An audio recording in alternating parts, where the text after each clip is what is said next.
పరిశుద్ధ గ్రంథం నుండి సందేశము ఈ విధంగా మనం ఆలోచన చేయబోతున్నాం. నీవు దేవునికి ఇష్టడివేనా అనే సందేశాన్ని గ్రంథం నుంచి ధ్యానిస్తాం. పరమదేవుడు మానవ జాతిని నిర్మాణం చేసినప్పుడు మానవ నిర్మాణంలో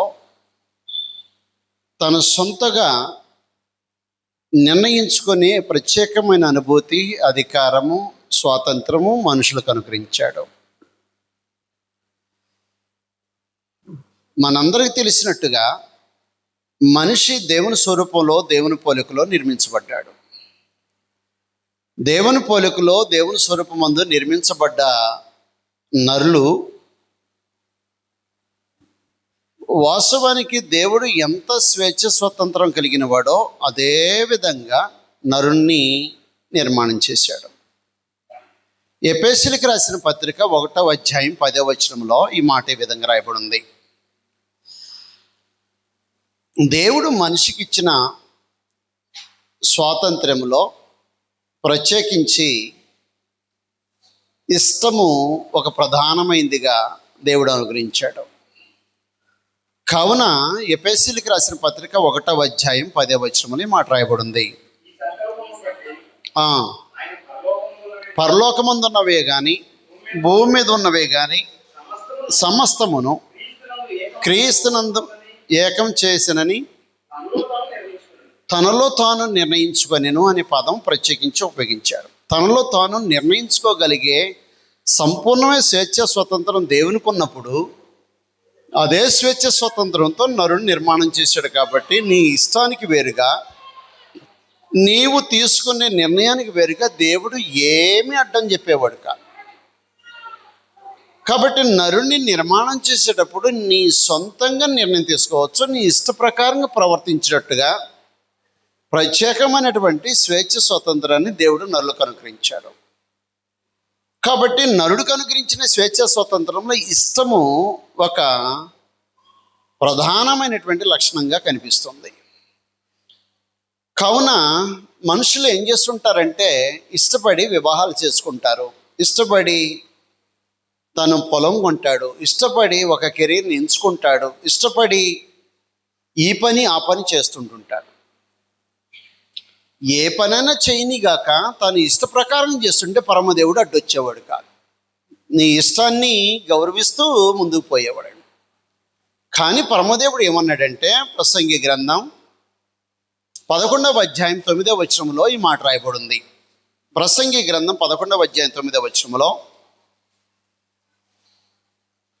ప్రసంగి 11:9, యవనుడా నీ యవనమందు సంతోషపడము, నీ యవన కాలమందు నీ హృదయము సంతుష్టిగా ఉండనిమ్ము, నీ కోరిక చొప్పునను నీ దృష్టి యొక్క ఇష్టము చొప్పునను ప్రవర్తించు. అయితే వీటన్నిటిని బట్టి దేవుడు నిన్ను తీర్పులోని తీసుకొస్తాడని జ్ఞాపకం ఉంచుకో. కాబట్టి మనిషికి ఒక ఇష్టం ఇచ్చినప్పుడు ఆ ఇష్ట ప్రకారంగా ప్రవర్తించు, నాకు అభ్యంతరం ఉండదు. నేనే నీకు ప్రత్యేకంగా అలాంటి స్వరూపంతో నిర్మాణం చేశాను కాబట్టి నీ ఇష్టం వచ్చినట్టు ప్రవర్తించు. కానీ ఒక సంగతి ఏంటంటే నీ ఇష్టాన్ని బేస్ చేసుకుని జరిగించే దాన్ని బట్టి నీవు తీర్పులు లెక్క చెప్పవలసిన వస్తుంది అని చెప్పేసేసాడు. కావున కొరింథీయులకు 2వ పత్రిక 5వ అధ్యాయం 10వ వచనంలో ఈ మాట రాయబడింది. కొరింథీయులకు 2వ పత్రిక 5వ అధ్యాయం 10వ వచనంలో, ఎందుకనగా తాను జరిగించిన క్రియల చొప్పున అవి మంచివైనను సరే, అంటే స్వాతంత్ర్యం, ఇష్టంతో జరిగిన పని అనమాట. అది మంచిదైనా ఇష్టంతో చేశాడు, అలాగే ఇష్టంతోనే చెడు కూడా చేశాడు. కాబట్టి గ్రంథం ఏమందనంటే నువ్వు దేహంతో జరిగించే మంచి కానీ చెడు కానీ, ఆ తర్వాత మంచివైనా సరే చెడ్డవైనా సరే దేహంతో జరిగించిన వాటి ఫలము ప్రతి వాడు మనమందరము క్రీస్తు ప్రభు వారి యొక్క న్యాయపీఠం ఎదుట ప్రత్యక్షం కావాలి. అంటే ఏంటంటే తీర్పులకు వస్తావని చెప్పేసి మాట్లాడేశాడు. కావున ఇష్టము ప్రధానమైంది. ఈ ఇష్టంతోనే నువ్వు మంచి చేస్తావు, చెడు చేస్తావు. కాబట్టి దానిని బట్టి నీ ఇష్టము ఒకానొక రోజున నిన్ను తీర్పులు నిలబెట్టే ప్రమాదం ఉందని కూడా దేవుడు హెచ్చరిక చేశాడు. మనందరికీ తెలిసినట్టుగా ఆదికాండం 6వ అధ్యాయం 1వ వచనంలో ఈ విశేషమైన సమాచారం దాగి ఉంది. ఆదికాండం 6వ అధ్యాయం 1వ వచనం జాగ్రత్తగా ఆలోచన చేయాలి. ఇష్టం చేసే ప్రధానమైన విషయాలు. కుమార్తెల వారికి పుట్టినప్పుడు దేవుని కుమారులు నలు కుమార్తెలు చక్కని వారిని చూచి ఏంటన్నాడు? మనసుకు నచ్చినట్టుగా అన్నాడు. మనసుకు నచ్చినట్టుగా, వారి మనసుకు నచ్చినట్టుగా ఏం చేశారన్నమాట? నరుల కుమార్తెను వివాహం చేసుకున్నారు అని చెప్పేసి మాట్లాడాడు. కావున పరమదేవుడు పెద్దగా మనసుకు నచ్చినట్టుగా చేసుకున్నా ఏమీ ఇబ్బంది పడలేదు వాస్తవానికి. ఎందుకంటే నీ ఇష్టానికి వేరుగా దేవుడు ప్రవర్తించేవాడు కాదు, నీకు ఆటంకంగా వివరించేవాడు కాదు. కానీ గ్రంథంలో ఏమన్నాడంటే దాని యొక్క పరిణామం అంటే దేహంతో జరిగించే మంచిది కానీ చెడుది కానీ దాన్ని బట్టి తీర్పులకు వస్తుంది అన్నాడు. కాబట్టి అలాగా దేవుని కుమారులు నరుల కుమార్తెను తమకు ఇష్టం వచ్చినట్టుగా వివాహం చేసుకున్న కారణాన ప్రత్యేకంగా బలత్కారులు భూమి మీద జన్మించారు. ఆ బలత్కారుల వలన లోకము చెడిపోయినట్టుగా మాట్లాడింది. దాని వలన వారి మీదకి వచ్చిన ఉగ్రత వారి మీదకి వచ్చింది. వారి ఇష్టపూర్వకంగా చేసుకున్న వివాహం వలన ఏం జరిగిందనమాట? నష్టం వాటిల్లినట్టుగా గ్రంథం తెలియజేసింది. అలాగే మనం చూసినట్టే న్యాయాధిపతుల గ్రంథం 16వ అధ్యాయం 15వ వచనంలో ఇష్టం, నేనేమంటున్నానంటే ఇష్టాన్ని దేవుడు అడ్డం చెప్పేవాడు కాదు. ఎందుకంటే తను సొంతంగా నిర్ణయం తీసుకుని స్వాతంత్రం ఇచ్చిన తర్వాత దేవుడు గౌరవిస్తున్నాడు. ఇష్టమును ప్రదర్శించిన మనుషులు అనే సంగతి మనం మొట్టమొదటిగా ఆలోచన చేస్తాం. గ్రంథం నుంచి ఇష్టమును ప్రదర్శించిన మనుషులు. ఎస్తేరు గ్రంథం 10వ అధ్యాయం. ఎస్తేరు గ్రంథం 10వ అధ్యాయం 3వ వచనం. ఎస్తేరు గ్రంథం 10వ అధ్యాయం 3వ వచనం. ఇష్టమును ప్రదర్శించిన మనుషులు గ్రంథంలో ఉన్నారు. ఎవరెవరి పట్ల ఇష్టాన్ని ప్రదర్శించారు, ఏం జరిగింది అక్కడ అనేది మొట్టమొదటిగా మనం ఆలోచన చేస్తాం.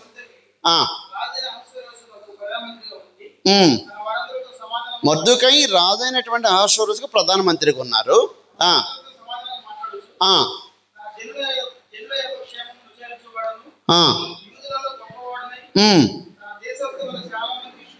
ఎవరెవరి పట్ల ఇష్టలు అనమాట? ఈ మొర్దెకై వాస్తవానికి ప్రజల పట్ల ప్రత్యేకమైన శ్రద్ధ వహించి వారి యొక్క యోగక్షేమాలు తెలుసుకుంటున్న కారణాన ఏం జరిగిందంటే ప్రజలందరూ తను ఇష్టపడుతున్నట్టుగా గ్రంథం తెలియజేసింది.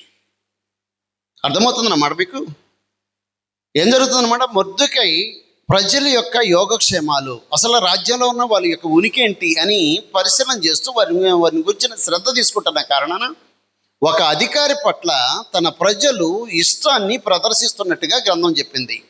సమూయేలు మొదటి గ్రంథం 19వ అధ్యాయం. సమూయేలు మొదటి గ్రంథం 19వ అధ్యాయం 1-2 వచనాల్లో అర్థమవుతుందా? మొర్దెకై పట్ల ప్రజలు అంటే అధికారి పట్ల ప్రజలు ఇష్టాన్ని ప్రదర్శిస్తున్నారు. కారణం ఏంటి? తను కూడా వాళ్ళ పట్ల ప్రత్యేకమైన శ్రద్ధను వహిస్తున్న కారణాన వారు ఆయన ఇష్టపడుతున్నట్టుగా ఉంది. తర్వాత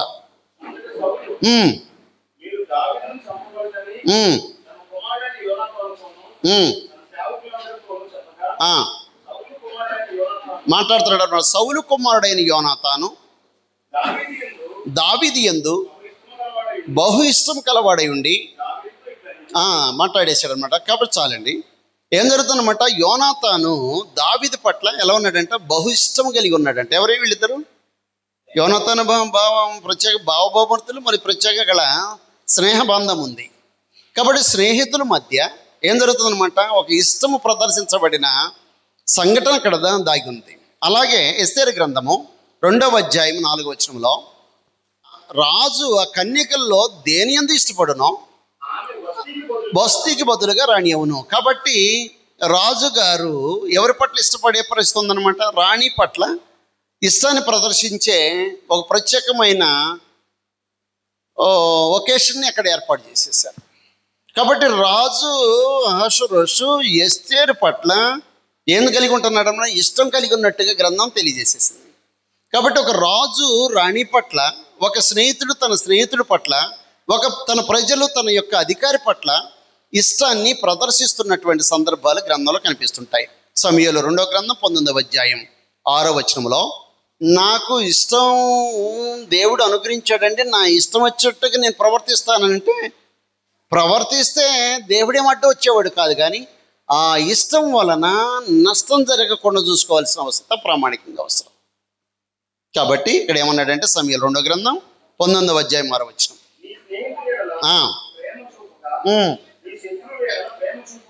ఏంటంట ఎవరి పట్ల ఎవరు చూపిస్తున్నారు అంటే, ప్రత్యేకంగా దావీదును చంపాలనుకుంటున్నటువంటి అబ్షాలోము కొడుకే, కానీ జనుల దృష్టిలో మాత్రము దావీదు మహారాజును చంపే శత్రువు. కుమారుడైనవి అయి ఉండొచ్చు, కానీ దావీదు పక్షాన ఉన్న తన రాజ్యపు సైన్యానికి అబ్షాలోము శత్రువు అనమాట. కానీ దావీదు ఎవరి పట్ల ఇష్టాన్ని ప్రదర్శిస్తున్నాడు అని అంటే, ఒక శత్రువు పట్ల ప్రత్యేకంగా ఇష్టాన్ని ప్రదర్శిస్తున్నట్టుగా గ్రంథం తెలియజేసింది. కావున గ్రంథంలో ఒకరి పట్ల ఒకరు ఇష్టాన్ని ప్రదర్శించిన సందర్భాలు ప్రాముఖ్యంగా ఉన్నాయి. నేనేమంటున్నానంటే, దేవునికి ఇష్టలైన వాళ్ళు ఎవరైనా ఉన్నారా? గ్రంథంలో దేవునికి ఇష్టలైన వాళ్ళు ఎవరైనా ఉన్నారా? మనము ప్రత్యేకించి ఆలోచన. మొట్టమొదటిగా ఒకరి పట్ల ఒకళ్ళు ఇష్టాన్ని ప్రదర్శించిన సందర్భాలను చూసాం. 2, దేవునికి ఇష్టలైన మనుషులు ఎవరైనా ఉన్నారా అనేది మన 2వ పాయింట్ మనం ఆలోచన చేస్తున్నాం. గ్రంథంలో సమూయేలు 2వ గ్రంథం 22వ అధ్యాయం 20వ వచనంలో, సమూయేలు 2వ గ్రంథం 22వ అధ్యాయం 20వ వచనం,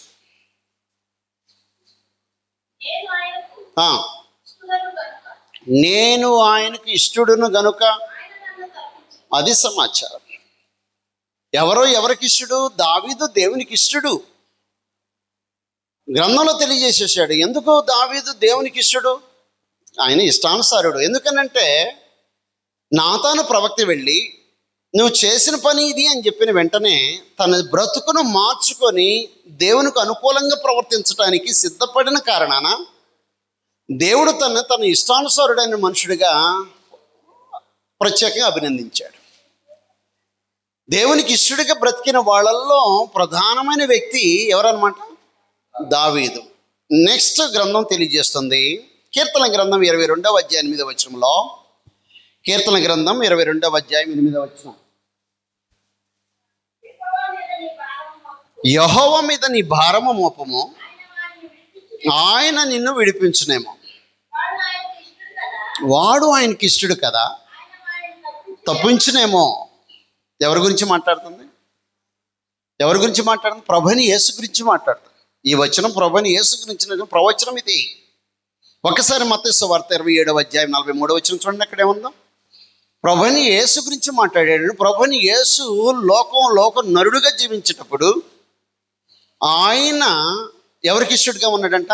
దేవునికి ఇష్టడుగా ఉన్నాడు. దావీదు ఎలాగ దేవునికి ఇష్టడుగా ఉన్నాడో, ప్రభుని యేసుక్రీస్తు వారు కూడా దేవునికి ఇష్టడుగా ఉన్నట్టుగా గ్రంథం తెలియజేసింది. ఏం చెప్తున్నాను? ప్రభుని యేసుక్రీస్తు దేవునికి ఇష్టడై ఉన్న కారణాన గ్రంథం ఏముందంటే, ఈయన నా ప్రియ కుమారుడు, ఈయన యందు నేను ఆనందిస్తున్నానని చెప్పేసి మాట్లాడాడు. హెబ్రీయులకు రాసిన పత్రిక 11వ అధ్యాయము 5వ వచనంలో ఈ మాట రాయబడింది. హెబ్రీయులకు 11వ అధ్యాయం 5వ వచనం, హానోకు మరణము చూడకుండానట్లు కొనుపోబడక మునుపు దేవునికి ఇష్టడై ఉన్నట్టుగా గ్రంథం మాట్లాడుతుంది. అంతే సమాచారం. ఎవరెవరు దేవునికి ఇష్టలుగా ఉన్నారంటే భూమి మీద? 1 దావీదు, 2 ప్రభుని యేసు, 3 ప్రత్యేకంగా గ్రంథం తెలియదు, 3 హానోకు దేవునికి ఇష్టలుగా ఉన్నట్టుగా మాట్లాడేసి. నేనేమంటున్నానంటే, నీవు నీ పై అధికారి పట్ల నీకు ఇష్టం ఉండొచ్చు, లేకపోతే ఆయన నీ మీద ఇష్టపడవచ్చు. నీ స్నేహితుడికి నువ్వంటే ఇష్టపడవచ్చు, లేదా నువ్వు తన మీద ఇష్టపడవచ్చు. లేకపోతే శత్రువు అయినటువంటి ఎవరైనా శత్రువును నువ్వు ఇష్టపడవచ్చు, లేదా ఆ శత్రువుని నీ ఇష్టపడవచ్చు. లోకంలో నీ తోటివాడిని పట్ల నువ్వు ఇష్టం కలిగి ఉండవచ్చు. కానీ నేనేమంటున్నానంటే, నువ్వు ఎప్పుడైనా దేవునికి ఇష్టడుగా ఉన్నావా? అది గ్రంథం నుంచి మనం ఆలోచన చేసే సమాచారం. నీవు దేవునికి ఇష్టడుగా ఉన్నావా? ఇష్టం అనే ఒక ప్రధానమైనటువంటి ఒక లక్షణాన్ని దేవుడు నీ జీవితంలో అనుగ్రహించాడు కదా. నీ ఇష్టాన్ని బట్టే ఒక పొలం కొంటున్నావు, నీ ఇష్టాన్ని బట్టే వివాహం చేసుకుంటున్నావు, నీ ఇష్టాన్ని బట్టే ఒక కెరీర్ని ఎంచుకుంటున్నావు, నీ ఇష్టాన్ని బట్టే చెడుతనం చేస్తున్నావు, నీ ఇష్టాన్ని బట్టే మంచితనం చేస్తున్నావు, నీ ఇష్టాన్ని బట్టే నీతిమల్లి పని చేస్తున్నావు, నీ ఇష్టాన్ని బట్టే నీతిని అనుసరిస్తున్నావు. కాబట్టి నీ ఇష్టము దేవుని మీద ఏమన్నా ఉందా అనేది మనం ఆలోచన చేసే. నువ్వేమన్నా దేవునికి ఇష్టడుగా ఉన్నావా? నువ్వేమన్నా దేవుని ఇష్టపడుతున్నావా? నీలో ఉన్న ఒక ప్రత్యేకమైన నిర్ణయం ఉంది కదా, సొంతంగా నిర్ణయం తీసుకునేటువంటి ఒక వెలుసుబాటు నీ జీవితంలో ఉంది కదా. కాబట్టి నీ ఇష్ట ప్రకారంగా లోకంలో నీకు తోచిన జీవితం జీవించే విధానం నీకున్నప్పుడు నీవు ప్రాముఖ్యంగా దేవుని పట్ల ఇష్టాన్ని ప్రదర్శించగలిగిన దావీదులాగా, అలాగే హానోకులాగా, ప్రత్యేకంగా ప్రభుని యేసుక్రీస్తులాగా నీవు ఇష్టాన్ని ప్రదర్శించవచ్చు కదా. లేకపోతే ఆయన నీ పట్ల ఇష్టాన్ని కలిగి ఉండవచ్చు కదా. ఒకసారి ఆలోచన చేద్దాం. నీ ఇష్ట ప్రకారంగా నువ్వేం చేయాలన్నమాట? ఏం చేసే అవకాశం ఉంది? మంచి చెయ్యొచ్చు, నీ ఇష్టంతో చెడు చెయ్యొచ్చు. నువ్వు తీసుకునే నిర్ణయం బట్టి నువ్వు భక్తిగా బ్రతకొచ్చు, భక్తిహీనంగా జీవించవచ్చు. నీలో ఉన్న ఇష్టాన్ని బట్టి పరలోకానికి పోయే పరిస్థితి ఉండొచ్చు, లేదా నరకానికి పోయే పరిస్థితి కూడా. అది ఎవరి చేతిలో ఉంది? నరకానికి పోయే పరిస్థితి ఎవరి చేతిలో ఉంది? పరలోకం పోయే ఛాన్స్ ఎవరి చేతిలో ఉంది? నిన్ను నిత్యత్వాన్ని నడిపించేది నీ యొక్క సొంత నిర్ణయమే, నిన్ను నరకానికి నడిపించేది సొంత నిర్ణయమే. కాబట్టి నీ ఇష్టము ఎంత ప్రధానమైందో ఒకసారి ఆలోచించాలి. కాబట్టి నీవు దేవునికి ఇష్టడుగా ఉన్నావు అసలు మొట్టమొదటిగా. జాగ్రత్తగా మనం ఆలోచన చేయాలి.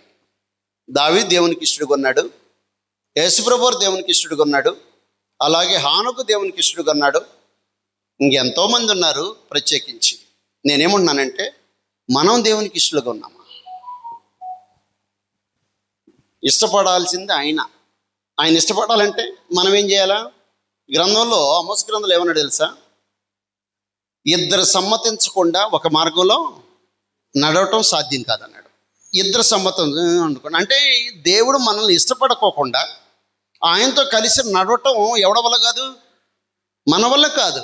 కాబట్టి ఆయన మనల్ని సమ్మతించాలంటే మనం ఏం జరిగించాలన్నమాట? ఆయనకి ఇష్టలుగా బ్రతుకును కొనసాగించాల్సిన వస్తుంది. కాబట్టి దేవునికి ఇష్టలుగా ఉండాలంటే ఏం చెయ్యాలి? ఆయనకి ఇష్టంగా ఉండాలనుకో ఏం చేయాలి? ఆయనకి అంటారు కదా, ఆయనకి ఇష్టం ఉండాలంటే ఏం చేయాలా?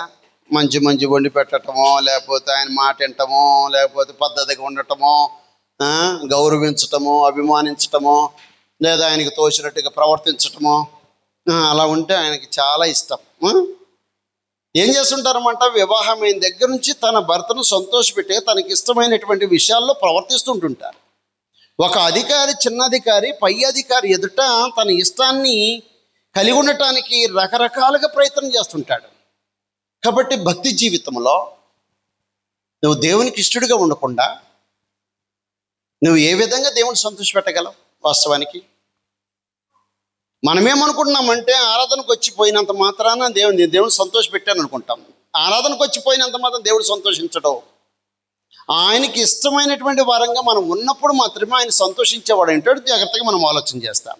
మొట్టమొదటిగా నువ్వు దేవునికి ఇష్టడుగా ఉండాలంటే మొట్టమొదటి నువ్వు చేయాల్సిన పని రోమిలికి రాసిన పత్రిక 14వ అధ్యాయం, రోమపత్రిక 14వ అధ్యాయం 18వ వచనంలో ఈ మాట రాయబడింది. మన మీద ఇష్టపడిన పక్కింటామా ఉంటే ఎలా ఉంటుంది? పొద్దున్నే చీపిరి తీసుకుని వచ్చినామా పళ్ళు ఊరుతో కనపడింది అనుకో, ఎందుకు ఏమో పళ్ళు కొడుతుంది అనే సంగతుల్లో మదనపడి ఆ రాత్రి నిద్రపోని స్త్రీలు ఉంటారు, పురుషులు ఉంటారు. అర్థమవుతుందా? ఉంటుంది కదా. పక్కింటామా ఎలా ఉంటుంది? ఇష్టంగా కొంచెం ప్రేమగా మాట్లాడిందంటే ఎంత ఆనందమో. అలాంటి ఆమె ప్రత్యేకంగా నీతో మాట్లాడకుండా పళ్ళు బిగేసుకుని ఉందండి. పొద్దున్నే లేచిన తర్వాత నా మొహం చూసామనుకో, ఆమె ఎందుకు పలకట్లేదు, ఆమె ఎందుకు అట్ట చూసింది, ఎందుకు అంత కోపంగా ప్రవర్తిస్తుంది, నిన్నడదలాగా లేదే, ఈరోజేం తిట్టుందని నీవు మదనపడి నిద్రపోవు. అర్థమవుతుంది? మరి ఒక మనిషి నీ పట్ల ఇష్టం లేకుండా ఉన్నప్పుడు, నీకు అంత వేదన ఉన్నప్పుడు, ఈనాడు మనం దేవునికి ఇష్టంగా లేకపోతే మన జీవన శైలి దేవుని పట్ల ఎలా ఉండాలంటే వాస్తవానికి మన బ్రతుకు ఎలా ఉంటుంది వాస్తవానికి.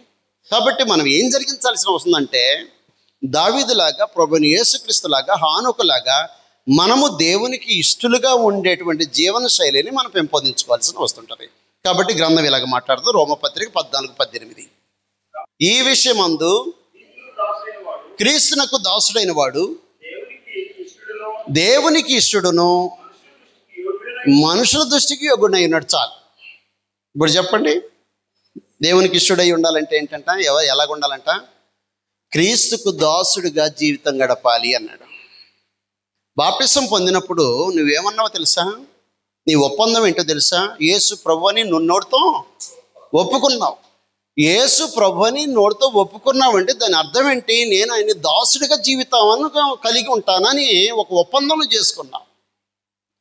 ఆ ఒప్పందం ప్రకారంగా బ్రతుకుతున్నావా అంటే కొంచెం అనుమానంగా ఉంటుంది. కాబట్టి గ్రంథంలో ఏమన్నాడంటే క్రీస్తు దాసుడు అన్నవాడు దేవునికి ఇష్టడును మనుషుల దృష్టికి యోగ్యుడిగా ఉన్నాడని మాట్లాడేశాడు. కాబట్టి క్రీస్తుకు దాసుడిగా జీవితం గడపాల్సిన అవసరత ప్రామాణికంగా అవసరం. రోమపత్రికలో అపోస్తలుడైన పౌలు 1వ అధ్యాయం 1వ వచనంలో ఏమని ఉపయోగించాడు తెలుసా? నేను యేసుక్రీస్తు దాసుడును అంటాడు. పేతురు రాసినటువంటి మొదటి పత్రిక 1వ అధ్యాయం 1వ వచనం నేను యేసు ప్రభు దాసుడిని అంటాడు. యాకోబు రాసిన పత్రిక 1వ అధ్యాయం 1వ వచనం యేసుక్రీస్తు దాసుడిని అంటాడు. అలాగే యోహాను మొదటి పత్రికలో మనం చూస్తే యేసు ప్రభు దాసుడిని అంటాడు. ఎందుకు వీళ్ళు దాసులు? ఎందుకు దాసులు అంటే క్రీస్తు ప్రభు వారిని దేవుడు ప్రభువుగా క్రీస్తుగా నియమించిన కారణాన ప్రత్యేకంగా వారు ఒప్పుకున్న ఒప్పుకోలు ఒక విశేషమైంది.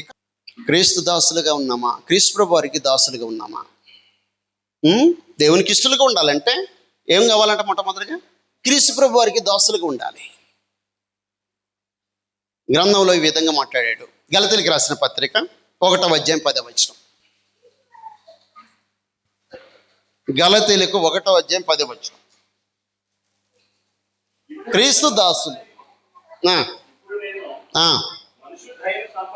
నేను మనుషుల దయను సంపాదించుకొని చూస్తున్నానా, దేవుని దయను సంపాదించుకొని చూస్తున్నానా? నేను మనుషులు సంతోషపెట్ట చూస్తున్నానా? ఇప్పటికి వాడినైతే క్రీస్తునకు దాసుడిని కాకపోదును అన్నాడు. అంత సంగతి. అంటే ఎవరిని సంతోష పెట్టాలి? మనుషులనా దేవుణ్ణా? ఆదివారం ఎన్నింటికండి ఆరాధన? సాయంకాలం 7 గంటలకు. అంతలో చుట్టాలు వచ్చారు. ఏం చేయాలి? ఎవరిని సంతోష పెట్టాలి? ఇప్పుడు నిజం చెప్పు, ఎవరిని సంతోష పెట్టాలి? అమ్మో, వాళ్ళని వదిలిపెట్టి వస్తే రేపు వాళ్ళ ఊరు పోతే మనం పలకరీరే, అగౌరవంగా మాట్లాడతారే, అమర్యాదగా వ్యవహరిస్తారే. కాబట్టి అని మనం ఏం చేస్తామన్నమాట, అప్ప నువ్వు నేను వస్తానని చెప్పేసి ఆమెను పంపించి ఆమె అక్కడ అతుకుపోయి. అర్థమవుతుందా? ఎవరిని సంతోష పెట్టడం నీ జీవన శైలి? క్రీస్తు ప్రభువారిని, యేసు ప్రభువారిని నోటితో ఒప్పుకున్న నీవు, ఆయన పట్ల విశ్వాసాన్ని ప్రదర్శించిన నువ్వు ఏం చేస్తున్నావు అంటే ప్రత్యేకించి గ్రంథం తెలియజేస్తున్నట్టుగా మనుషులను సంతోషపెట్టాం. మనుషులను సంతోషపెట్టడం సహజమే. మన బంధువులను గౌరవిస్తాం, మనం స్నేహితులను అభిమానిస్తాం. దానివల్ల మనకి ఆటంకం ఏమి ఉండదు. వాళ్ళని గౌరవించే విషయంలో భక్తి కలిగిన వాడికంటే ఇంక ఎవరు గౌరవించరు, అంతకంటే నేను చెప్పగలను. కానీ ఒక సంగతి ఏంటంటే దేవుని సంతోషపెట్టడము ప్రధానమైన లక్షణం అన్నాడు. అది ఎవరికి సంబంధించింది? అది దేవుని సంతోష పెట్టకపోతే నేను క్రీస్తు దాసుని కాకపోదును అన్నాడు. కాబట్టి దేవుని సంతోష పెట్టడం ఎలా? దేవుని సంతోష పెట్టడం ఎలా? క్రీస్తు ప్రభు దాసులుగా జీవితం గడిపేవాడు దేవునికి ఇష్టడైన వాడు ఆయన సంతోష పెట్టాలా? ఎలాగా? ఎస్కేల్ గ్రంథంలో ఒక విశేషమైన మాట ఉపయోగించాడు, దేవుని సంతోష పెట్టటం. ఎస్కేల్ గ్రంథం 18వ అధ్యాయం 23వ వచనం చూడండి. 18:23 క్షమించాలి 23:18 చూడండి ఒకసారి. 23:18. ఎస్, దుష్టుడు మరణం నందుడి చేత నాకేమాత్రం సంతోషం కలుగునా, వాడు తన ప్రవర్తన దిద్దుకుని బ్రతుకుటయే నాకు సంతోషం అన్నాడు. ఎలా సంతోష పెట్టేది? ప్రవర్తన దిద్దుకుని బ్రతకటం అంటే, ప్రవర్తన దిద్దుకుని బ్రతకటం అంటే ఏంటి? దాని అర్థం మళ్ళీ గుర్తు చేస్తున్నా మీకు. తప్పిపోయిన కుమారుడిని మళ్ళీ గుర్తు చేస్తున్నా. తప్పిపోయిన కుమారుడు వాస్తవానికి దుర్వ్యాపారం వలన తన ఆస్తి, తండ్రి ఆస్తిని అంతా పాడు చేసుకున్నాడు. పందులు తినే పొట్టు తినే స్థితికి వచ్చాడు. తన ఉనికి ఏంటో తనకు అర్థమైపోయింది. అప్పుడు ఏమనుకున్నాడు అంటే, తనకి బుద్ధి వచ్చిన తర్వాత ఏం చేశాడనమాట, తండ్రి దగ్గరికి తిరిగి వెళ్ళాలనేటువంటి ఆలోచన కలిగి ఉన్నాడు. అలా తిరిగి వెళ్ళినటువంటి తండ్రి దగ్గరికి వెళితే ఏమన్నాడు తెలుసా? తండ్రి ఏమన్నాడు? నా కుమారుడు తప్పిపోయి దొరికాను, చనిపోయి బ్రతికాను అని చెప్పేసి ఈయన సంతోషములో ఏమన్నాడు? పాలు పుచ్చుకోండి. భోజనం ఏర్పాటు చేశాడు, విందు ఒకటి ఏర్పాటు చేసి ఆ విందులో ఏమన్నాడు అనమాట, నా సంతోషంలో పాలు పుచ్చుకోండి అన్నాడు. ఆ పదం ప్రత్యేకించి ఉంటుంది అక్కడ. ఎవరిని బట్టి అన్నాడంటే, తన బుద్ధిని మార్చుకున్న వాడిని, అంటే తన ప్రవర్తన దిద్దుకున్న వాడిని. గ్రంథం దాన్ని ఏమంటుంది అంటే మారు మనసు అంటుంది. మనసు మార్చుకోవటము, బుద్ధిని దిద్దుకోవటము, లేదా ప్రవర్తనని సరిదిద్దుకోవటం.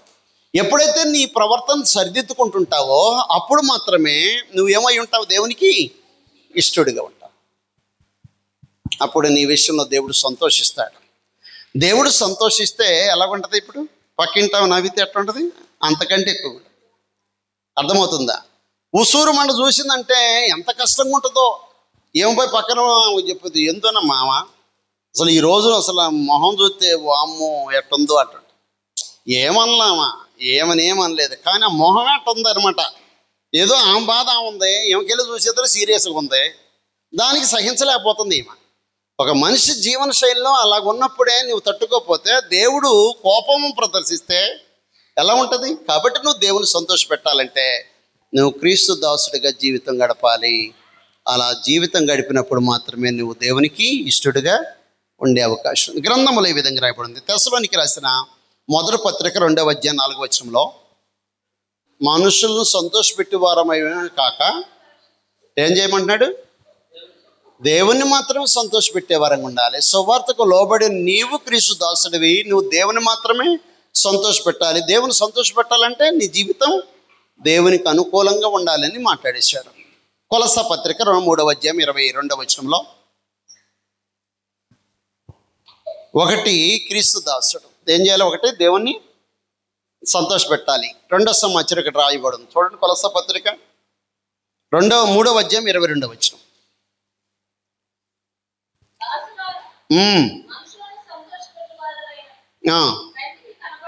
కంటికి కనపడవలనని కాక శుద్ధంతకరణము మీ యజమానులకి, యజమానులకు అన్ని విషయాల్లో విధేయులై ఉండండి. అంటే దాసులు యజమానులకి విధేయులై ఉండాలి అని జనరల్ టర్మ్లో మాట్లాడేశాడు. కింద ప్రభు వారి గురించి మాట్లాడి కింద వచనం చదవండి. కింద వచనంలో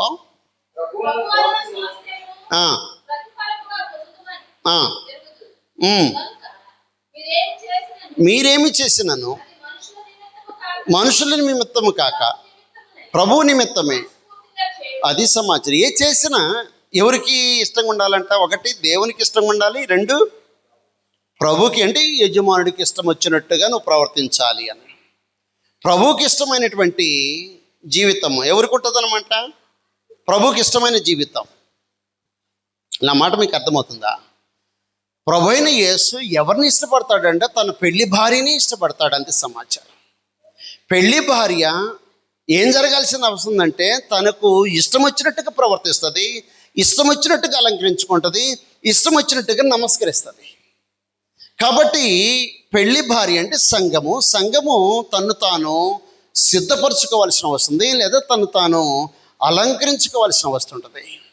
వేడితో అలంకరించుకోవాలంటే సత్క్రియలతో తను తాను అలంకరించుకోవాలి. కావున ప్రభువునకు సంతోషం కలిగి ఉండేటట్టుగా ఏం జరగాలంటే తన పెళ్లి భార్య సిద్ధపడి తనకు తాను అనుకూలమైనటువంటి అలంకరణ చేసుకోవాల్సిన అవసరం ఉంటుంది. రోమిలికి రాసిన పత్రిక 16వ అధ్యాయం 1 క్రీస్తు దాసుడు దేవునికి ఇష్టడు. దాంట్లో ఒకటి మనం ఆలోచన చేసాం. ఒకటి దేవుని సంతోషపెట్టాలి, దానికి రిపెంటెన్స్ ప్రధానమైంది. యేసు ప్రభువుని సంతోషపెట్టాలి, నీ నీతి క్రియలతో నువ్వు అలంకరించుకోవాలి. 3వ సమాచారం గ్రంథంలో ఇలా రాయబడింది. రోమపత్రిక 16వ అధ్యాయము 17వ వచనంలో ఆ, వ్యతిరేకముగా భేదములను ఆటంకములను కలుగుచేయు వారిని కనిపెట్టి ఉండండి. జాగ్రత్తగా ఉన్న తరం వచ్చినప్పుడు రైట్. నెక్స్ట్ వచ్చిన వారి నుంచి తొలగిపోండి. 18 వచ్చిన అమ్మ అదిగో మాట్లాడతారనమాట. అట్టివారు మన ప్రభు అయిన క్రీస్తునకు కాక తమ కడుపుకే వారు దాసులు అన్నాడు. అంతే సమాచారం. ఎవరికి దాసులు గారంట? క్రీస్తు ప్రభు వారికి దాసులు గారు. ఎవరు అని అంటే గ్రంథం తెలియజేస్తుంది ప్రత్యేకంగా క్రీస్తు ప్రభు దాసులు హితవాక్య ప్రమాణాలను గైకొనేవారు అన్నాడు. అర్థమవుతుందా? హితవాక్య ప్రమాణాలు గైకొనేటప్పుడు అప్పుడు వారు దేవునికి ఏమై ఉంటారన్నమాట? ఇష్టలై ఉంటారు. అది సమాచారం. ధర్మశాస్త్రంలో కూడా దేవుని యొక్క ప్రజలైన ఇశ్రాయేలీయులు దేవునికి ఇష్టలై ఉన్నారు. వాస్తవానికి ఎప్పుడు ఇష్టలై ఉన్నారు? ఎప్పుడు ఇష్టలై ఉన్నారంటే తన వాక్యాన్ని అనుసరించినప్పుడు ఇష్టలై ఉన్నారు. ఆ తర్వాత కాలక్రమంలో జాగ్రత్తగా మనం చూస్తే ఆరంభ శూరులు అంత్యపురుషులై జీవితాలు పతనమైపోయినప్పుడు పరమదేవుడు వారిని బబులోని చెరకు పంపించేశాడు. ఎందుకని? ఇష్టలుగా లేని కారణాన. నీవు దేవునికి ఇష్టడుగా ఉండాలంటే ఏం చేయాలి? ఒకటి, క్రీస్తు ప్రభు వారి యొక్క దాసులుగా జీవితం గడపాలి. దానికి నువ్వు తండ్రిని దేవుని సంతోషపెట్టాలి, యజమాని సంతోషపెట్టాలి, అలాగే ఆయన ఇచ్చిన ఆజ్ఞల్లో నిలిచి ఉండాలి అన్నాడు గ్రంథంలో. రెండో సమాచారం ద్వితీయోపదేశకాండం, క్షమించాలి, దినవృత్తాంతాల మొదటి గ్రంథం 29వ అధ్యాయం 17వ వచనంలో ఈ మాట రాయబడింది. నీకు తెలియనామతో ఇష్టంగా ప్రవర్తించడానికి ఏం చేస్తామని తెలుసా? ఇంట్లో జున్ను ముక్కలు తీసుకెళ్ళి ఇచ్చేస్తావు. ఆమె నీకు ముక్కు మొహం తెలియదు, ఆమెతో స్నేహం కలుపుకోవటానికి ఏం చేస్తావు అనమాట? ఒక జున్ను ముక్క రెండు ఎవరు పాలు ఇచ్చారు, జున్ను కాసావు, ఆ గిన్నె ఆమెకి ఇస్తే ఆమె ఏం చేస్తుంది? మెల్లిగా నీతో మాట్లాడటం మొదలుపెట్టి ఆమెను మెప్పించటానికి నువ్వు ఎన్ని కష్టాలు పడతావో, ఎన్ని కష్టాలు పడతావో, ఆమె నీతో స్నేహంగా ఉండటానికి ఎన్ని కష్టాలు పడతావో. మరి దేవునితో నువ్వు ఇష్టడుగా ఉండటానికి నువ్వు కష్టపడొద్దా? కష్టపడాలా లేదా? ఏదో విధంగా పాత్ర పోయి వచ్చి సార్లే ప్రభువునందు నిద్రించిన వాడు మృతుడని బండ మీద కొడతాడు సచ్చాక. కాబట్టి ఎవడు చూసినా ప్రభువునందు నిద్రించిన వాడు అనుకుంటారులే, నేను మాత్రం దేవుడి దగ్గర పోతాను అనుకుంటామే. మనం పోము. బండ మీద మాత్రం పేరు అట్టుంటుంది. ఏమంటారు తెలుసా? బ్యానర్ మీద మహిమ ప్రవేశం అంట. వీడు బోలా సావన మహిమ ప్రవేశం అంట. నువ్వు ఇష్టడుగా బ్రతకటం చేత కాలేదు భూమి మీద ఉన్నప్పుడు, నీకు మహిమ ప్రవేశం ఎక్కడి నుంచి వచ్చింది? మంచి పోరాటం పోరాడి తిని, పరుగు పడముట్టించి తిని, అబ్బో ఏమి డైలాగులు అనమాట. పెళ్లి కార్డు ఇచ్చేటట్టుగా వీళ్ళు కార్డు ఇచ్చేటప్పుడు ఆ డైలాగ్ దాని మీద ఉంటుంది. అర్థమవుతుందా? నిజమైన రూపములో నువ్వు దేవునికి ఇష్టడుగా ఉన్నప్పుడు ఆ వాక్యము నీకు అంగీకారంగా ఉండాలి. అంతే సమాచారం. నీ జీవన శైలి, నీ ఉనికి క్రీస్తులో ఖచ్చితంగా టైటిల్ ఖచ్చితంగా నీకు వర్తించాలంటే నువ్వు భూమి మీద ఇష్టడుగా జీవితం గడపకుండా దేవునికి ఏదో తోచిన బ్రతుకుతూ కాలం గడిపితే చివరికి దేవునికి ఇష్టడుగా ఎలా చనిపోతాం? కాబట్టి ఒకటి, క్రీస్తు దాసుడిగా ఉండాలి. రెండో సమాచారం ఇక్కడ మాట్లాడుతున్నాడు. దినవృత్తాంతాల మొదటి గ్రంథం 29వ అధ్యాయం 17వ వచనం. 29వ అధ్యాయం 17వ వచనం. రైట్. ఏంటి? 29వ అధ్యాయం 17వ వచనమా? రైట్, చదవండి. రైట్. అది సమాచారం. చాలండి. ఎవరి పట్ల దేవుడు ఇష్టం కలిగి ఉంటాడంట? యథార్థవంతుల పట్ల దేవుడు ఇష్టంగా ఉంటాడంట. అది గ్రంథం చెప్పిన సమాచారం. ఒకటి, క్రీస్తు ప్రభు దాసుడు దేవునికి ఇష్టడు అన్నాడు. రెండు, యథార్థవర్తనులు దేవునికి ఇష్టలు అన్నాడు. ఆరాధనకు వచ్చేటప్పుడు ఎలా ఆరాధన చేయమన్నాడు? ఆరాధన చేసేవాళ్ళం ఎలా ఆరాధన చేయమన్నాడు? ఆత్మతో సత్యంతో అనేది చెబుతాం, కానీ పక్కన ఇంకోటి ఉందో, అది పోయింది. యథార్థంగా ఆరాధించేవారు ఆత్మతో సత్యముతో ఆరాధిస్తారు అన్నాడు. ఆరాధించేవాళ్ళు ఆత్మతో సత్యంతో ఆరాధించే వాళ్ళే ఎవరు అనమాట? యథార్థవంతులు. అర్థమవుతుందా? లోకంలో పిచ్చి పనులు చేసుకుంటూ వచ్చి ఆరాధనకు వచ్చి ప్రభు రొట్టె తిన్నంత మాత్రం యథార్థవంతుడన్న కాదు. కాదు. యథార్థవంతుల పట్ల దేవుడు ఇష్టం కలిగినట్టుగా గ్రంథం తెలియజేసింది. కావున సామెతల గ్రంథం 11వ అధ్యాయం 20వ వచనంలో, సామెతల గ్రంథం 11వ అధ్యాయం 20వ వచనం, యథార్థత నీకు దీవెన తీసుకొస్తుంది. ఎంత దీవెనో తెలుసా? ఎంత దీవెనో తెలుసా? చదువుతాం. 11వ అధ్యాయం 20వ వచనం. రైట్,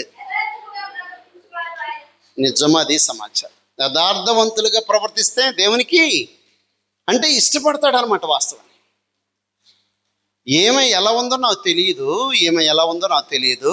ఆమె అందరు దాటిపోతున్నారు, ఏమై ఎదురుకొచ్చింది ఆ సురేష్కి. ఎదురుకు రంగాల్ని ఆమె పట్ల ఇష్టం కలిగిన వాడిగా ఉన్నాడంట. ఎవరిని పట్ల? ఎస్తేరు పట్ల. అర్థమవుతుందా? ఇప్పుడు నీ పట్ల ఇష్టం కలిగి ఉండాలంటే నీవు యథార్థతను ప్రదర్శించాల్సిన వస్తుంటుంది. నీ ఉద్యోగంలో యథార్థత ఉండాలి. జీతంతో బతకటం ఒక విశేషమైన ఏర్పాటు. లేదండి నేను లంచంతో బతుకుతాను అన్నావు అనుకో, ఏం పోతుంది? యథార్థత ఉందా? పోయిందా? పోయింది. లేదు జీతం కాదు లంచం తీసుకున్నావు అనుకో, ఏమైంది? యథార్థత పోతుంది. దేవుడు బతికిస్తే ఆ కొంచెం జీతంలో నుంచి నేను బతికించగలిగిన వాడు. 2 రొట్టెల చేత 3 మనుషులను బతికించి ఆ తర్వాత అనేక సంవత్సరాలు బ్రతికించగలిగిన దేవుడు నీ జీతంతో నేను బతికించలేడా? ఏమా ఇప్పుడు దాకా బతికాంగా, ఏమన్నా బాగుండి బతికామా? పెద్దవాళ్ళు తెలుసు. ఏమా బాగుండి బతికామా? అందరూ బతుకుతున్నారు, పెద్ద పెద్ద విశేషమైన బతకటం. మా దగ్గర కరోనా కాలంలో ఒక ఆయన ఉన్నాడు, ఆయన ఇప్పుడు కూడా బతుకుతానే ఉన్నాడు. మనమేం పోలీసులు లాఠీ కర్రలతో కొట్టించుకున్నాము, తిరుగుతుంటే అటు ఇటు. ఆయన ఎవడు కొట్టినోడు కాదు, మాస్క్ పెట్టినోడు కాదు, 3 పూట్ల భోజనం తిన్నవాడు కాదు, కానీ ఇప్పుడు కూడా బతికే ఉన్నాడు. బతకటం పెద్ద విశేషం కాదు. నేనేమంటున్నానంటే ప్రత్యేకించి యథార్థంగా బ్రతకటము ఒక అద్భుతమైన జీవనశైలి. కాబట్టి యథార్థంగా బ్రతికేటట్టుగా ఇష్టం కలిగి ఉండాలి. 2, క్రీస్తు ప్రభు దాసులుగా బ్రతకాలనేటువంటి ఇష్టం కలిగి ఉండాలి. అది నీ ఇష్టము దేవునికి ఇష్టంగా ఉండేటట్టుగా ఒక ఉన్నతమైన జీవితాన్ని ప్రదర్శించాలి. నువ్వు నిజంగా యథార్థవంతుడిగానే జీవితం గడిపితే నువ్వు దేవునికి ఇష్టడు అయినప్పుడు ఏం జరుగుతుందో తెలుసా? ఒక మాట మనం చదువుతాము. కీర్తన గ్రంథం 15వ అధ్యాయం 1వ వచనం చూడండి. అక్కడ ఒక విశేషమైన సూపర్, అసలు అద్భుతమైన సంగతి ఉంటుంది అక్కడ. నీ గుడారములో అతిథిగా ఉండగలిగిన వాడెవడు? నీ పరిశుద్ధ పర్వతం మీద నివసింపగలిగిన వాడెవడు?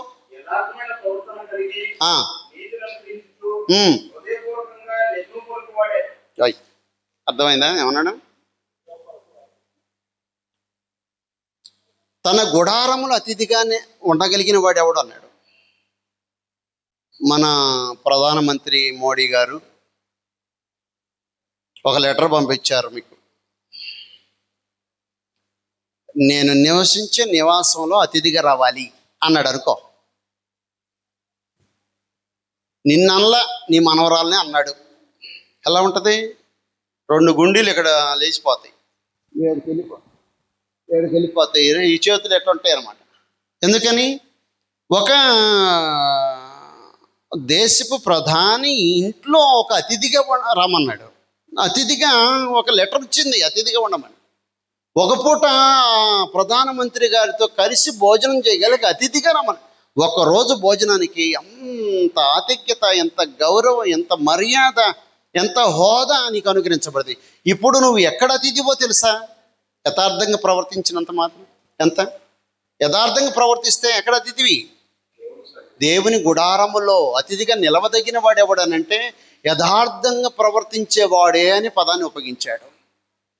నీ స్టేటస్ అర్థమవుతుందో లేదో నాకు తెలియదు. వాస్తవానికి దేవుని గుడారము సంఘమై ఉంటే ఆ సంఘములో దేవుడు ప్రజెన్స్ ఉంటే ఆ ప్రజెన్స్లో ఆయనతో పాటు అతిథిగా ఉండగలిగిన నీవు యథార్థవంతుడిగా నీకు దక్కే భాగ్యము మరొకడికి ప్రపంచంలో ఎవడికి ఉండదో. ఇది సమాజం. కాబట్టి గ్రంథంలో ఏం మాట్లాడుతున్నాడు? దేవునికి ఇష్టడిగా ఉండాలంటే ఎలాగ ఉండాలట? యథార్థంగా ఉండాలి. భార్య భర్త పట్ల యథార్థంగా ఉండాలి. పిల్లలు తల్లిదండ్రుల పట్ల యథార్థంగా ఉండాలి. కింద అధికారి పై అధికారికి యథార్థంగా ఉండాలి. గ్రంథం గ్రంథం నువ్వు దేవుని సన్నిధిలో దేవుని ఆరాధించడానికి వచ్చావా? నువ్వు యథార్థంగా ఉండాలి, యథార్థంగా ఉండాలి. యథార్థత నిన్ను ఒక అతిథిగా దేవుని సన్నిధిలో నిలబెడుతుంది. వాస్తవానికి 28వ అధ్యాయం సామెతల గ్రంథం 18వ వచనంలో నేను దాటిపోతున్నాను. యథార్థవంతులు దేవునికి ఇష్టం. యథార్థవంతులు అంటే ఏంటన్నమాట? లంచం లేకుండా జీతంతో బ్రతికేవాడు అన్నాడు అనమాట. అంతే యథార్థత అంటే. అక్కడికే సామెతల గ్రంథం 28వ అధ్యాయం 18వ వచనం. అది సమాచారం. యథార్థంగా ప్రవర్తిస్తే దేవుడు నిన్ను రక్షిస్తాడు. ఏ కోశానైనా దేవుడు తన సాహస కార్యం చేస్తాడు. యథార్థంగా ప్రవర్తించాలి. నేను మీకు తెలియజేస్తున్నా, దావీదు మహారాజు యథార్థవంతుడు, రాజుగా కాల. కానీ సౌలు దావీదును చంపటానికి వెంటాడుతున్నప్పుడు అరణ్యములో ఈయన ఏం చేశాడంటే ఈ ఇశ్రాయేల్ యొక్క బోర్డర్ దాటి ఫిలిష్తీయుల బోర్డర్లోకి ఎంటర్ అయిపోయాడు. అరణ్యలు అడబడి వెళ్ళిపోయిన తర్వాత అక్కడ గాతురాజున ఆకీష్ అక్కడ సైన్యం ఏం చేశారంటే పట్టుకున్నారు. అరే వీడు మన అధికారైన గొలియాతును చంపినాడు కదా అని దావీదుని పట్టుకున్న దావీదుని తీసుకొచ్చి ఎక్కడ వదిలిపెట్టారంటే రాజుగారు ఆకీష్ గారు ముందు అక్కడ నిలబెట్టేశాడు.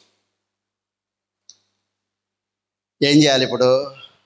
గొలియాతును చంపిన కారణాన దావీదు సంహరించబడతాడు. వాస్తవానికి సంహరించబడేట్టుగా కేకలు పెడుతున్నారు. ఇదిగో వీళ్ళు మనవాడిని చంపాడు, వీడిని చంపాలా అని కేకలు పెడుతున్నారు. కానీ ఏం జరిగిందంటే రాజుగారు వచ్చి సింహాసనం మీద కూర్చునేలోగా దావీదు చెంపలమ్మటే సొల్లు గార్చుకుంటూ చింపిరి జుట్టు వేసుకొని గోడ మీద పిచ్చి గీతలు గీయటం మొదలుపెట్టాడు. కూర్చున్న రాజుగారి ఒకటే తట్టింది, నేను పిచ్చోడు కానీ నేను తీర్పు తీర్చేది అనే ఒక ఆలోచన వచ్చి ఏం చేశాడంటే వీడిని తీసుకెళ్ళి అర్జెంటుగా అరణ్యంలో వదిలిపెట్టండి అన్నాడు. అర్థమవుతుందా? అలా వదిలిపెట్టండి అన్న తర్వాత బయటికి వచ్చినటువంటి దావీదు అద్భుతంగా ప్రత్యేకించి కీర్తన పాడుతుంటాడు. నేనేమంటున్నానంటే నీతిమంతుల్ని రక్షించగలిగినటువంటి సమర్థుడు, యథార్థవంతుల్ని రక్షించగలిగిన సమర్థుడు దేవుడు. దావీదు యథార్థవంతుడు. వాస్తవానికి ఆయన ప్రత్యేకంగా దేవుని పట్ల బహు యథార్థమైన జీవితాన్ని జీవించాడు. ఒక బెత్షెబా విషయంలో తప్ప దావీదు ఎక్కడ తప్పు చేసినట్టుగా గ్రంథం తెలియచేయదు. యథార్థవంతుడిగా ఉన్నాడు. అందుకు పరమదేవుడు దావీదు తర్వాత సొలొమోన్ తర్వాత రెహబాము, ఆ తర్వాత ఎంతోమంది అబియా, ఆస, యోషపాతు 19 మంది రాజులు సింహాసనం మీద కూర్చున్నా వాళ్ళు కూర్చున్నప్పుడు ఆరంభశూరులుగా వాళ్ళు చనిపోయేటప్పుడు అంత్యపురుషులుగా బ్రతుకుతున్న కారణంలో ఆయన దేవుడు దావీదు గురించి ఏమన్నా, నీవు నా దాసుడైన దావీదులాగా నువ్వు ప్రవర్తించలేదు అంటాడు. నీవు నా దాసుడమైన దావీదులా ప్రవర్తించిన అంటే దావీదు దేవుని దృష్టిలో యథార్థంగా ప్రవర్తించిన కారణాన అనేకమైన ఆపదల నుండి దేవుడు అతన్ని రక్షించేశాడు. కాబట్టి యథార్థత నిన్ను రక్షించిద్ది, దేవుని సన్నిధిలో అతిథిగా నిలబెట్టిద్ది. సామెతల గ్రంథం 21వ అధ్యాయం 2వ వచనం. సామెతల గ్రంథం 21వ అధ్యాయం 2వ వచనం. నీ ఇష్టము యథార్థంగా ఉండేటట్టుగా చూసుకోవాలి. నీ ఇష్టము క్రీస్తు ప్రభు వారికి దాసులుగా బ్రతికేటట్టు చూసుకోవాలి.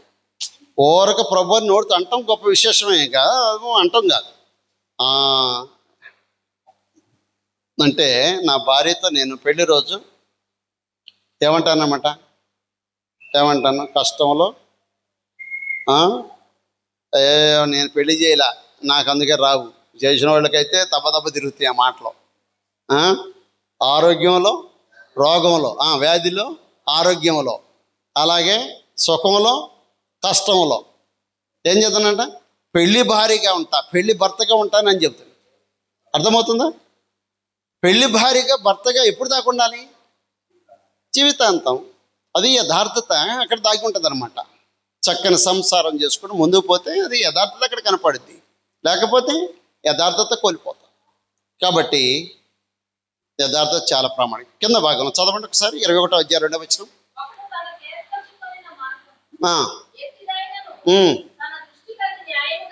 న్యాయముగానే పడిద్ది.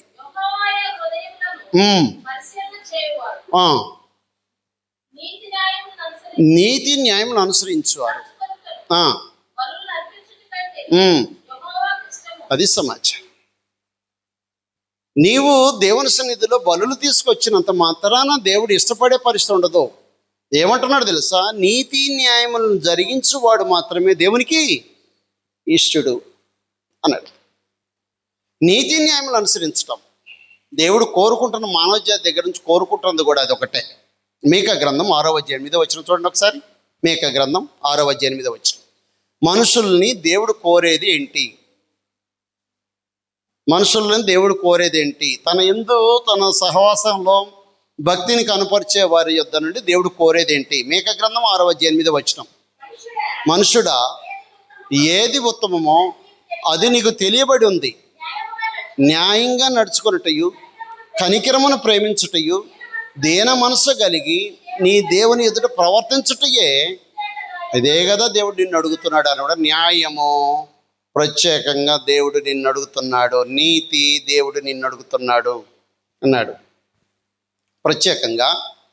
సమూయేలు మొదటి గ్రంథం 26వ అధ్యాయం 23వ వచనంలో ఈ మాట రాయబడుతుంది. సమూయేలు మొదటి గ్రంథం 26వ అధ్యాయము 23వ వచనంలో, దావీదు మహారాజు సౌలు తన చేతికి చిక్కిన, దావీదును చంపాలనుకుంటున్న సౌలు దావీదుకి చిక్కిన ఏం చేయలేదు? చంపాడా? చంపల. తన పై వస్త్రం మాత్రం కొద్దిగా అంత మొక్క కోసాడు. కోసిన తర్వాత ఎంతో మనసు నొచ్చుకున్నాడు అనమాట. ఏంటిన్నా, నేను అభిషేకం పొందిన వాడు పై వస్త్రం కోయటం ఏంటి అని మనసు నొచ్చుకున్నాడు. వాస్తవానికి అక్కడ మాట్లాడుతున్నాడు, చదవండి. వాస్తవానికి అక్కడ 26వ అధ్యాయం 23వ వచనంలో,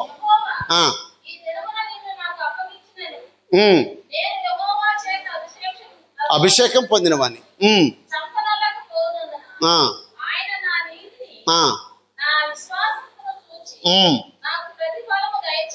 మాట్లాడుతున్నాడు అనమాట. నేను అభిషేకం పొందిన వాడిని సంహరించుకోకుండా వదిలిపెట్టినందుకు నా నీతిని బట్టి దేవుడు నాకు చేయాల్సిన మేలు చేస్తాడు. కింద ప్రత్యేకంగా 24వ అధ్యాయం 17వ వచనం చూడండి. 24వ అధ్యాయం 17వ వచనం. 24వ అధ్యాయం. అదిగో మాట్లాడు. యెహోవా నన్ను నీ చేతికి అప్పగించగా, నన్ను చంపక విడిచినందుకు, ఈ దినమున నాకు నేను చేసిన అపకారమునకు ఉపకారం చేసేటివి, వెల్లడిపరిచితివి. నీవు నాకంటే నీతిపరుడు అన్నాడు. అది ఎవరు నీతిని ప్రదర్శిస్తుంది? నీతి న్యాయాన్ని వివరిస్తుంది ఎవరు? దావీదు. వాస్తవానికి ఆ మాట దావీదు అన్నాడు, 2 సౌలు మహారాజు కూడా అన్నాడు, నువ్వు నాకంటే నీతిపరుడు అన్నాడు.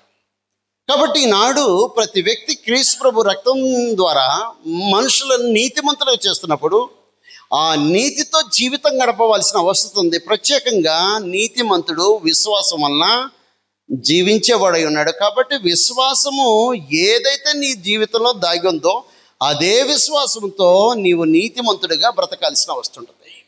ఏంటా విశ్వాసము? ఏంటా విశ్వాసము? మాట్లాడుతున్న ప్రత్యేకంగా యేసు ప్రభువు నీ నోటితో ఒప్పుకొని దేవుడు ఆయన మృతుల నుండి లేపినని నువ్వు విశ్వసించిన ఎడలని విశ్వాసం. మేము ప్రకటించే విశ్వాస వాక్యం ఏంటనేది ప్రత్యేకంగా 7వ వచనంలో మాట్లాడేశాడు. నేను ప్రకటించే విశ్వాస వాక్యం. కాబట్టి ప్రియమైన దేవుని పిల్లలారా, గ్రంథం ఏం తెలియజేస్తుందనంటే, నీతిమంతుడు విశ్వాసం వలన జీవిస్తాడు. నీ విశ్వాసం వలన నువ్వు నీతిమంతుడికి ఎంచబడ్డావు. రోమపత్రిక 3వ అధ్యాయం 24వ వచనంలో ఈ మాట రాయబడింది. రోమపత్రిక 3వ అధ్యాయం 24వ వచనం. నువ్వు నీతిమంతుడువా లేకపోతే నీతిమాలినవాడు? నువ్వు నీతిమంతుడివి. నీతిమంతుడు అయినప్పుడు దావీదులాగా నీతిని అనుసరించాలి. అప్పుడు మాత్రమే నీవు దేవునికి ఇష్టడుగా ఉండేటువంటి అవకాశం ఉంది. దేవుడు కోరుకుంటుంది అది. ఏం కోరుకుంటున్నాడు దేవుడు? దేవుడు ఏం కోరుకుంటున్నాడు మనుషుల దగ్గర నుంచి? బలిని కోరుకుంటున్నాడా? బలి ప్రాముఖ్యమని కాదు వాస్తవాన్ని, అది సెకండరీ.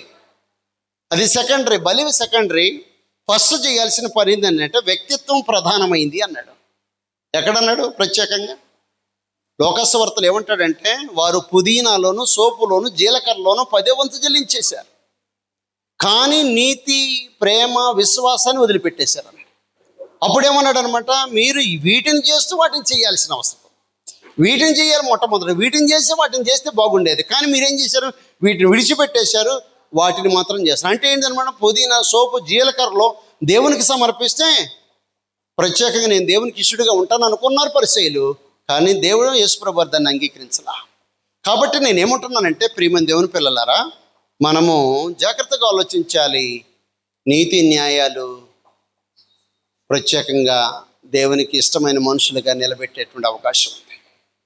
3 ప్రాముఖ్యమైన సంగతులు ఆలోచన చేసాం. 1, దేవునికి ఇష్టలుగా ఉండాలంటే క్రీస్తు దాసులుగా ఉండాలి. 2, యథార్థవంతులుగా ఉండాలి. 3, నీతి న్యాయాలు అనుసరించాలి. చివరిగా ఒక మాట చెప్పేసి ముగిస్తాను. 9:30 అయింది, మరి ఎంతవరకు ఉంటారో నాకు తెలియదు. సమూయేలు మొదటి గ్రంథం 12వ అధ్యాయం 22వ వచనంలో, సమూయేలు మొదటి గ్రంథం 12వ అధ్యాయం 22వ వచనం.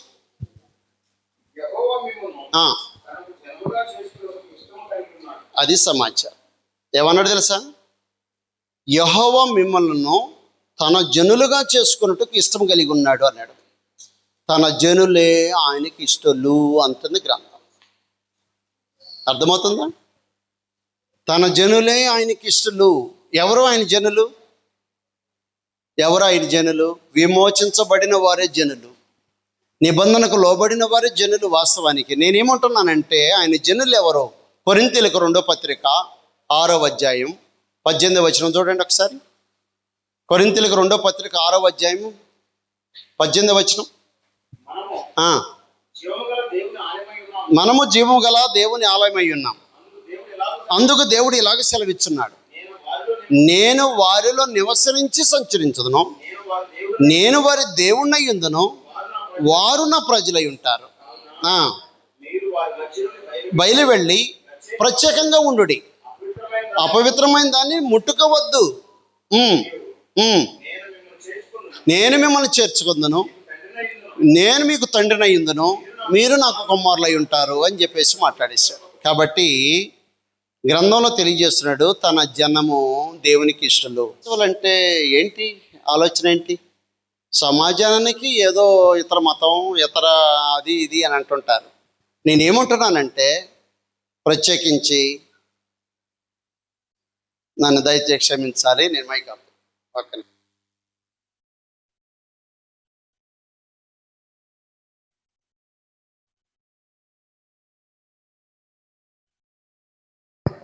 అది పరమదేవుడు అనుగ్రహించిన ఒక విశేషమైనటువంటి జనం. అది పేతురు రాసిన మొదటి పత్రిక 2వ అధ్యాయం 9వ వచనంలో ఈ మాట రాశాడు, అయితే మీరు చీకట్లో నుండి ఆశ్చర్యకరమైన తన వెలుగులోనికి మిమ్మల్ని పిలిచిన వాడిని గుణాదేశమును ప్రచురం చేయ నిమిత్తము.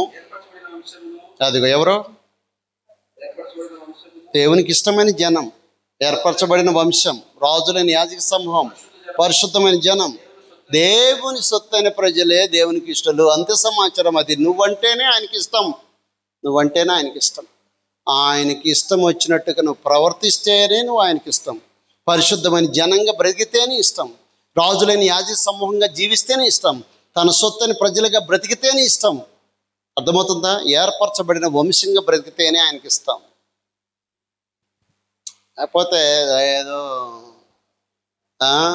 లోకం పోయి పోకడతో పోయేవనుకో, మనల్ని కూడా తీసి పక్కన పెట్టేస్తాడు. కాబట్టి బహు జాగ్రత్తగా జీవితాలు గడపాల్సిన వస్తుంది. ప్రియమైన దేవుని పిల్లరా, నీవు దేవునికి ఇష్టడువేనా? ఇప్పుడు ఆలోచించాయి.